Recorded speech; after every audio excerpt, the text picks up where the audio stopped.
অনেক অনেক শুভেচ্ছা। ঈদ মোবারক। ঈদ মানে আনন্দ, ঈদ মানে খুশি।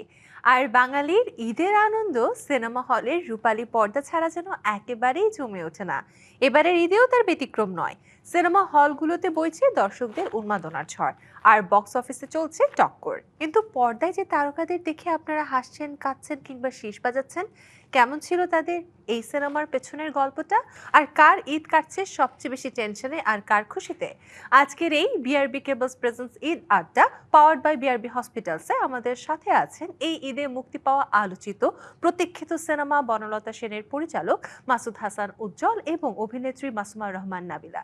স্বাগত জানাচ্ছি। ঈদ মুবারক। কেমন আছেন? ধন্যবাদ। ঈদ মুবারক। আমি ভালো আছি। আমাদের আমরা সিনেমা ভালো আছি। সিনেমা রিলিজ পেয়েছে, আমরা ভালো আছি। আপনি কেমন আছেন? আমিও খুব ভালো আছি। সিনেমা রিলিজের সাথে কিন্তু ভালো লাগা, ভালোবাসার একটা সম্পর্ক আছে এবং আমার মনে হয় যে এটা খুব স্পেশাল একটা ব্যাপার। কেমন ফিল হচ্ছে এখন? না, অবশ্যই চাপের, এবং প্রত্যেকেই তো চায় যে যেই কাজটা চ্যালেঞ্জের হবে, চ্যালেঞ্জটা তো সবাই নিতে চায়। তো আমিও নিতে চেয়েছি। এবং চ্যালেঞ্জটা এরকম যে আমাদের এক একটা চরিত্র দেখতে এক এক রকম, তাদের ভাষা বলি কিংবা ম্যানারিজম বলি, তো এক একজনের ক্ষেত্রে এক এক প্রকার, এবং এটার ইমাজিনেশনটা আসলে হচ্ছে আমাদের ডিরেক্টরের। সো ডিরেক্টর ইমাজিন করেছেন সেটা উনি ছবি এঁকে স্ক্রিপ্টে যেভাবেই হোক সেটা উনি পাতায় এনেছেন। এরপর এটা এক্সিকিউশন করবার পালা। তো আমার কাছে মনে হয় যে আসলে আমাদের এই পুরো সিনেমাটা মানে একজন কান্ডারি বয়ে নিয়ে গেছেন, আমরা জাস্ট তার সারথি হয়ে সাপোর্ট দেওয়ার চেষ্টা করেছি। তাই তাই হয়েছে। কতটুকু দিতে পেরেছে এটা আমাদের ডিরেক্টর ভালো বলতে পারবেন। আমি সেখানে আসছিলাম, আপু যেমনটা বলছিলেন যে একটা দীর্ঘ প্রস্তুতি নিয়ে উনি সিনেমাটাতে গিয়েছেন এবং সেখানে উনি ফিল করেছেন যে আপনার আরো দীর্ঘ প্রস্তুতি ছিল। আসলে কত দিনের বা কত মাসের প্রস্তুতি ছিল, কিভাবে প্ল্যান করেছিলেন এই গল্পের জন্য? আমি আগেও অনেক জায়গায় বলেছি যে বনলতা সেন, আমি আসলে 2013 সাল থেকে আমি এটার স্ক্রিপ্ট লেখা শুরু করেছি। দীর্ঘ যাত্রা, বছর। হ্যাঁ, তো তখন থেকে ওটা নিয়ে লেখাপড়া করা, স্ক্রিপ্ট তৈরি করা। আমরা 13টা ড্রাফট করেছিলাম। 14th ড্রাফটে এসে হচ্ছে সিনেমাটা আমরা শ্যুট করি। ফলে স্ক্রিপ্টিংয়ের টাইম 8 বছর। তারপরে আমার নিজের প্রিপারেশন, মানে সেট, আর্ট ডিরেকশন, এগুলো যেহেতু এগুলো সব ডিপার্টমেন্ট আমার করা, সেটা সেটা আরও বছর দুয়েক। তারপরে হচ্ছে অডিশন, রিহার্সেল, এটার এক্সিকিউশন, শুটিং করা, পোস্ট প্রোডাকশনে অনেক কাজ আছে এখানে, যেগুলো মানে আমরা যেমন ভিএফএক্সের কাজ আমরা দেখে অভ্যস্ত, গাড়ি টাড়ি উল্টে পড়লো, গোলাগুলি হলো, আমাদের এরকম ভিএফএক্স নেই, আমাদের সবই হচ্ছে আর্টিস্টিক ভিএফএক্স। সুতরাং সেগুলো খুবই ট্রায়াল অ্যান্ড এরর বেসিসে করতে হয়েছে, ফলে এটা সব মিলে অনেক সময় লেগেছে করতে। এই যে দ্রুতগতির একটা বিশ্ব আমাদের, আমরা সবকিছুতে একটু ফাস্ট জিনিসপত্র পছন্দ করি। একটা সিনেমা কিভাবে কত তাড়াতাড়ি আমরা পর্দায় আনতে পারছি, কত তাড়াতাড়ি স্ক্রিপ্ট করতে পারছি, সেক্ষেত্রে এমন একটা কাজ আপনি বেছে নিয়েছেন যেটা একটা দীর্ঘ সময় এবং খুব ধীর গতির একটা কাজ এবং অনেক বুঝে করতে হয়। ব্যাপারটা এরকম না যে দেখছি খুব মানে একদম রং দিয়ে ভরপুর, ব্যাপারটা হচ্ছে খুব বুদ্ধিদীপ্ত। তো মোটিভেশনের ব্যাপারটা কিভাবে তৈরি হয়েছিল? মোটিভেশন না, এটা সিদ্ধান্ত যে আপনি কোন ধরনের কাজ করতে চান। যেমন আপনি যে বললেন না, এই খুবই দ্রুতগামী একটা পৃথিবী, সবাই সব দ্রুত করতে চায়, এটা হচ্ছে এক ধরনের সিনেমা সেটা। কিন্তু গোটা বিশ্বেই দেয়ার আর ডিরেক্টরস যারা আসলে এরকম আমার মতো এই 10-15 বছর ধরে একটা কাজ করে। জেমস ক্যামেরনের কথাই বলতে পারি, যে টাইটানিক করার পরে অ্যাভাটার করেছেন 15 বছর সময় নিয়ে। ফলে আপনি যখন আপনার টার্গেট থাকবে একটা মাস্টারপিস বানানোর, এটা শিওর না যে মাস্টারপিস হবেই কিনা, যদি আপনার টার্গেট থাকে এটা, তার মানে ওটা আপনার সিদ্ধান্ত। কিন্তু ওটার জন্য কোনো মোটিভেশন লাগে না, ওটার জন্য সিদ্ধান্তটা লাগে। সিদ্ধান্তই যথেষ্ট। সিদ্ধান্ত নিয়েছি, এইভাবে সময় ব্যয় করে বানিয়েছি। দারুণ। আমি ওনার প্রসঙ্গটা ধরে আপনার কাছে একটা প্রশ্ন করতে চাই। আমরা আলোচনার শুরুতে বলছিলাম ড্রিমের একটা ব্যাপার, যে ড্রিমি একটা ব্যাপার আছে আপনার সাথে, যে আপনি যে প্রজেক্টটা করছেন সেটা বেটার হচ্ছে, এটা আমার এবং দর্শকেরাও তাই মনে করে। এবং উনি বলছিলেন যে একটা সময় বিরতির প্রয়োজন। আমরা আপনাকেও দেখি না যে একদম টানা ব্যাক টু ব্যাক অনেক কাজ, অনেক সিনেমা, এমন কিছু না। খুব বেছে বেছে কাজ এবং আলহামদুলিল্লাহ সবগুলোই ভালো যাচ্ছে, সাকসেসফুল। এটাও কি ওই সিদ্ধান্ত থেকে যে আমি কিছু কাজ করব, সব কাজ করব না, না আপনার পেছনের গল্পটা কি? হ্যাঁ, ওটাও অনেকটা মানে হ্যাঁ, এটা একটা সিদ্ধান্তই বলা চলে।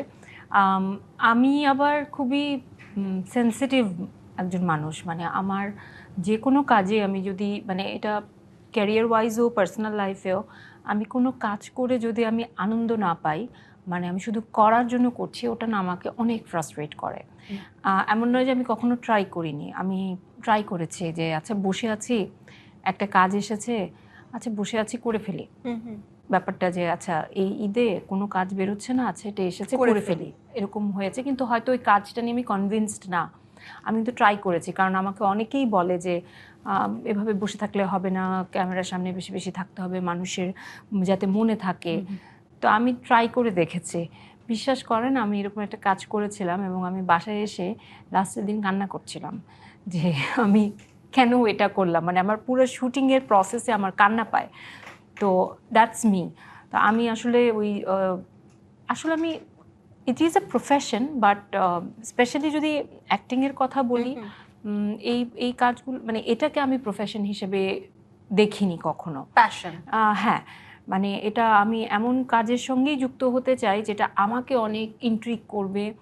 আমি সেটার দর্শক কিনা আগে আমি সেটার সিদ্ধান্ত নিই একটা স্ক্রিপ্ট পড়ে যে এটার এই সিনেমার বা এই কাজের কি আমি একজন দর্শক। তো আমি যদি কাজটা একজন দর্শক হিসেবে আমার ভালো লাগে স্ক্রিপ্ট পড়ে, তার মানে আমার মতো আরও দর্শক আছে। বাহ, দারুণ। তো ওভাবেই আসলে স্ক্রিপ্টটা সিলেক্ট করা, এবং আমি যতক্ষণ ওই প্রসেসের মধ্যে থাকে আমি অনেক এনজয় করি। সো এজন্যই একদম ভালোবেসে কাজ করা, ভালোবেসে না কাজ। ভালোবাসা হ্যাঁ। জাগলে সেই কাজ একেবারে না করা। হ্যাঁ, মানে আমি খুবই এক্সট্রিম আর কি, যখন ভালো লাগে খুব ভালো লাগে, আর যদি না ভালো লাগে ওটা মাঝামাঝিতেও আমি আসতে পারি না আর কি। এটা একদিক থেকে প্লাস পয়েন্ট, কারণ সব ভালো কাজগুলো তখন একসাথে আসছে। আপনার কাছে আসতে চাই এবার, দর্শকদের আসলে চাহিদা বা তাদের টেস্ট তো প্রতিনিয়ত পরিবর্তন হয়। আপনার কাছে কি মনে হচ্ছে ঈদে যে শোজ গুলো হচ্ছে, অলরেডি তো এটা মানে আমরা দেখতে পাচ্ছি সিনেমা হলে গিয়েছে, কেমন রেসপন্স আসছে বা আপনার প্রত্যাশা অনুযায়ী সবকিছু ঠিকঠাক যাচ্ছে? প্রথমত আমি যখন কোনো কাজ করি আমার কোনো প্রত্যাশা থাকে না। বাহ। তো প্রত্যাশা যেহেতু থাকে না, আমি ওটা নিয়ে আসলে ভাবি না। আর দর্শকের টেস্ট প্রতিনিয়ত চেঞ্জ হচ্ছে। দর্শকের টেস্টের মালিক আসলে দিন শেষে দর্শক না, কারণ দর্শক এটা নিয়ে ভাবেন না। কারণ দর্শকের অন্য কাজ আছেন, তিনি এই বিষয়ের এক্সপার্ট না। তারা তাদের কাজ এবং দৈনন্দিন জীবন নিয়ে ব্যস্ত থাকে। যারা সৃজনশীল মানুষ তারা আসলে টেস্টটা সেট করে, ফলে তারা যেটা দিচ্ছে সেই জিনিসেই দর্শক অভ্যস্ত হয়। আমার কাজ হচ্ছে যে আমি দর্শককে কোন রুচিতে আনার চেষ্টা করব সেটা। তো আমি সেটার চেষ্টা করেছি। দর্শকের রেসপন্স তো ভালোই মনে হলো, ফলে চেষ্টা সফল হলেও হতে পারে বলে বিশ্বাস করা যায়। দারুণ। আপনি কেমন কমেন্ট পাচ্ছেন দর্শকদের কাছ থেকে সেই প্রসঙ্গে আসবো। ও খুবই পজিটিভ, খুবই পজিটিভ। আমরা কি জানো মানে এখন ভাবি মাঝে মাঝে ফিরে তাকালে যে কতটা প্রস্তুত ছিলাম। মানে জানতাম যে আমরা যে কাজটা করেছি সেটা মানে নিঃসন্দেহে ভালো, আমাদের ভালো লেগেছে, করেও ভালো লেগেছে, দেখেও ভালো লেগেছে। তো ওই যে বললাম যে আমি যদি দর্শক হই তাহলে তো আমার মতোও দর্শক আছে। কিন্তু এত ভালো রেসপন্স আমরা যখন থেকে প্রথমে তো আমরা, আমার কাছে মনে হয় আমাদের প্রমোশনাল স্ট্র্যাটেজিগুলো খুবই দারুণ ছিল। আমরা প্রথমে আমাদের প্রত্যেকের একটি একটি ডায়লগ আমরা হচ্ছে আমাদের ফেসবুকে লিখে আমরা সেটা পোস্ট করেছিলাম। সেদিন কেউ কিছু বুঝেনি। হ্যাঁ, তো কেউ কেউ প্রশ্ন করছে, বিশেষ করে আমি দিয়েছিলাম এতদিন কোথায় ছিলেন, বনলতা সেনের একটি লাইন কবিতার। তো তখন আমি দেখলাম যে আমার ওই পোস্টের নিচে কিছু কিছু মানুষ লিখছেন যে মানে আরও বনলতা সেনের আরও কয়েকটা পংক্তি যোগ করছে, কেউ কেউ বুঝছে, আবার কেউ কেউ র্যান্ডম কমেন্ট করছে আমি এখানে ছিলাম সেখানে ছিলাম। হ্যাঁ, আবার কেউ এরকম ছিল ব্যাপারটা। হ্যাঁ, আবার কেউ এরকম বলছে আপনাকে কেন বলবো, আপনি কি বনলতা সেন। মানে আমি পড়ছিলাম কমেন্টস, তো সেদিন আসলে কেউ তেমন একটা আঁচ করতে পারেনি। বাট পরে আমরা যখন আমাদের অফিসিয়াল পোস্টারটা আপলোড করলাম একদিন বা দুদিন বাদে, তখন মানে দারুণ দারুণ সাড়া ছিল, মানে অদ্ভুত ছিল। মানে আমরা জানি না আসলে কতটা প্রস্তুত ছিলাম। খুবই মানে প্রত্যেকটা মানুষ, প্রত্যেকটা পেজ সবাই অনেক শেয়ার করছিল পজিটিভ। আমার কাছে আমি কোনো নেগেটিভ এখন পর্যন্ত, এরপর আমাদের ক্যারেক্টার পোস্টার আপলোড হলো, সেটাও অসাধারণ, একসাথে সবগুলো ক্যারেক্টার মানে এটাও আমি খুব জোর দিয়ে বলতে চাই যে আমাদের দেশের সিনেমা অনেকটা হয় না যে নায়ক নায়িকা কেন্দ্রিক কিংবা লিড চরিত্রে যারা আছে তাদেরকে ঘিরেই হয়তো মানে প্রচারণাগুলো চালানো হয়, কিন্তু আমার কাছে এটা খুব ভালো লেগেছে যে যতগুলো চরিত্র তাদেরকে সমান, অবশ্যই তারা সমান গুরুত্বে, একদম। কারণ একটা গল্প কিন্তু মানে কমপ্লিট হয়ে এখানে যতগুলো চরিত্র জন্য। রয়েছে প্রত্যেকের ভূমিকা আছে বলেই, একদম। কারো ভূমিকায় আসলে ছোট করে দেখার নয়। হুম, হুম। তো আমার কাছে এটাও খুব ভালো লেগেছে যে এমন না যে প্রথমে একজনের বা দু তিনজনের, তারপর কিছুদিন পর একসাথে সবারটা। একসাথে তো সবাইকে এটাও খুব একদম। দারুণ, দর্শকদের মনে সেটাও খুব আগ্রহ সৃষ্টি করেছে যে আসলে কে কোন চরিত্র করছে, কি হতে যাচ্ছে। কি হতে যাচ্ছে। তো অসম্ভব দারুণ, মানে দর্শকদের সাড়া, এবং সবাই খুব অপেক্ষা করছিল এই সিনেমার জন্য। সো ফাইনালি সিনেমাটি এসেছে। এবং আমরা সবাই দেখতে যাব। হ্যাঁ, হ্যাঁ। এখানে আসলে আপুর কথা ধরে একটা প্রশ্ন করতে চাই, প্রমোশন।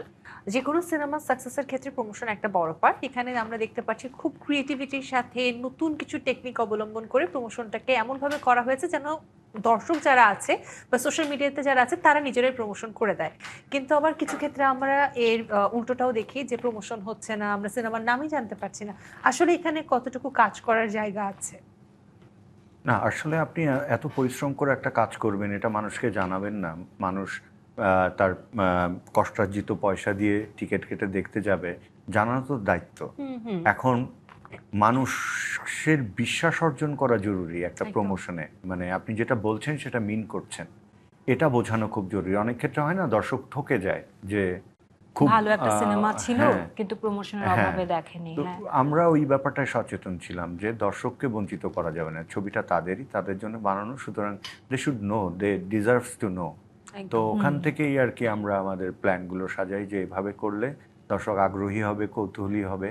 আর বনলতা সেন কবিতাটাই তো অনেক কৌতূহল জায়গা নিয়ে কবিতা, ফলে প্রমোশন তো কৌতূহল জায়গা নিয়েই হওয়া দরকার ছিল, সেটাই করেছি আর কি। আমার মনে হয় বাংলাদেশের বেশিরভাগ মানুষ বনলতা সেন এই কবিতার এবং বনলতা সেনের প্রেমে পড়েছেন যখন সে পড়াশোনা করতেন বা যখন সে জেনেছেন এই কবিতা সম্পর্কে। সেখান থেকে মানুষের আসলে এখন অডিয়েন্সের সিনেমাতে বড় পর্দাতে তাদের রেসপন্সটা তো আমরা দেখছি এবং আরো দেখব। কিন্তু একটু শুটিং এর অভিজ্ঞতা নিয়ে জানতে চাই। শুটিং কোথায় কোথায় হয়েছিল, কিভাবে হলো, কি কি করা হলো? বলবো। আমরা আসলে শুটিং এর লোকেশন রিভিল করতে তো চাই না, আমরা চাই মানুষ ওটা দেখুক। হ্যাঁ, কিন্তু হ্যাঁ, নাবিলা যেটা বলতে চাইবে বা বলতে পারে সেটা হচ্ছে যে আমরা যে অনেক ঘুরেছি, হ্যাঁ, অনেক ঘুরেছি অনেক বিম্বিসার অশোকের ধূসর জগতে, হ্যাঁ। সেটা বলতে পারে যে বাহ। আমাদের অনেক জায়গায় ঘুরেই কাজটা করতে হয়েছে। তার মানে হ্যাঁ, বেশ পরিশ্রমী একটা মানে মনোভাব নিয়ে মাঠে নামতে হয়েছিল, হ্যাঁ, হ্যাঁ। যে অনেক হার্ড ওয়ার্ক করতে হবে। কোনো মজার অভিজ্ঞতা আছে? না, মজার অভিজ্ঞতা মোটেও কষ্টের নেই। আছে?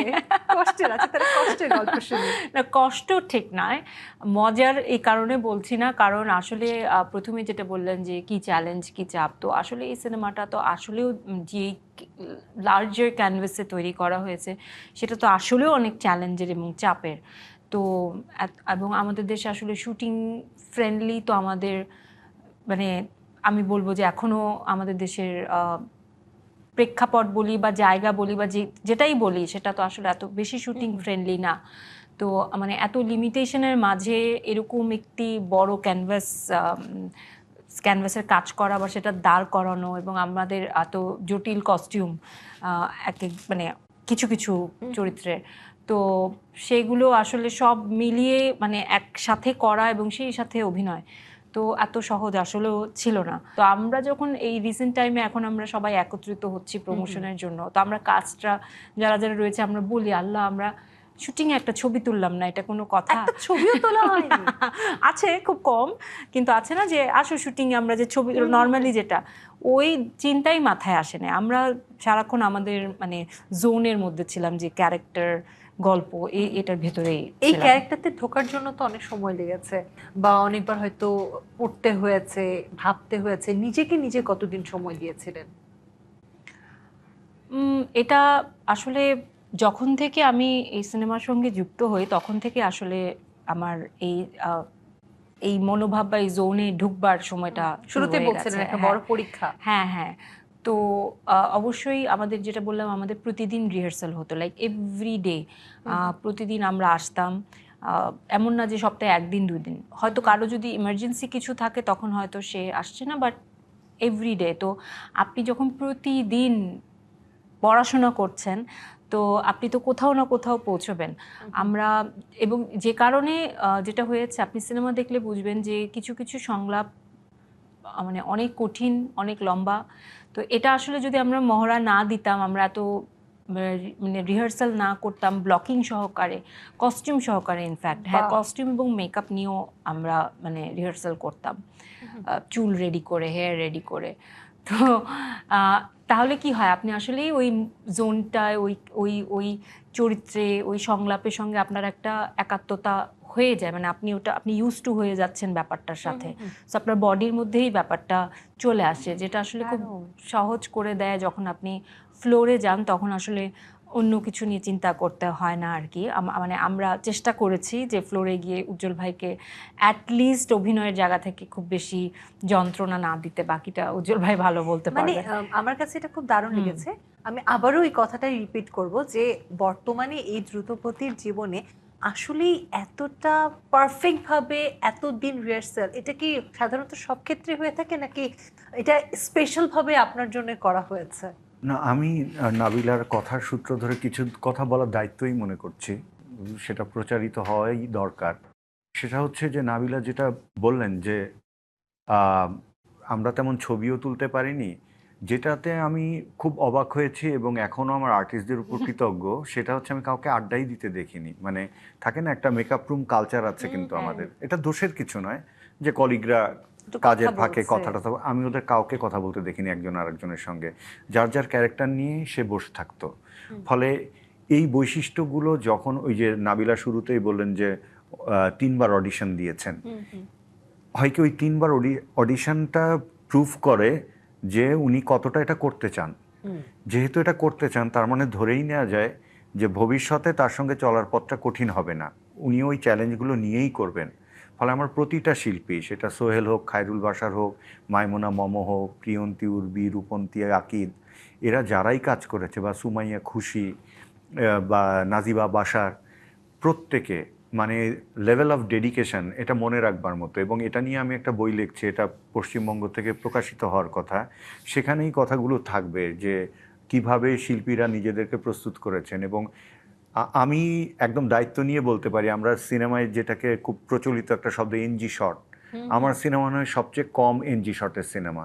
Because the artist are so perfect যে আমার এত এনজি শট নিতে হয়নি আসলে। যা আমাদের এনজি হয়েছে রিহার্সেলে হয়েছে, correction and correction and correction. কিন্তু আমরা সেটে গিয়ে, যেমন ওদের অলরেডি মানুষ দেখেছেন নিশ্চয়ই, যে ওদের একটা সিনই আছে যেটা আসলে 13 মিনিটের সিন ছিল, এডিট করে আমরা 9 মিনিট রেখেছি ওর আর সোহেলের।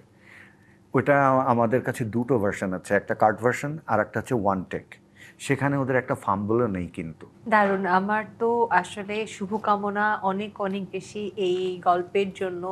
বড় পর্দায় এটা বড়ভাবে ফুটে উঠছে, দর্শকরা পছন্দ করছে, এটা যেন ঘরে ঘরে পৌঁছে যায় সেই শুভকামনা করছি। এবং একই সাথে জানাতে চাই ঈদ মুবারক, এবং আজকে আসার জন্য অনেক ধন্যবাদ। আমি জানি এখন আবার আপনারা দৌড় দিবেন সিনেমা হলে, কেননা এখন সিনেমা হল ভিজিট করা সেই ব্যস্ততা, সেটাই সব থেকে বেশি প্রয়োজনীয়। অনেক অনেক ধন্যবাদ আজ আসার জন্য। আপনাকেও আপনাকেও ধন্যবাদ। Thank you. এই ছিল বিআরবি কেবলস প্রেজেন্স ঈদ আড্ডা, পাওয়ার্ড বাই বিআরবি হসপিটালসের আজকের আয়োজন। সবাই ভালো থাকুন, 24 ঘন্টা ডিবিসি নিউজের সাথেই থাকুন।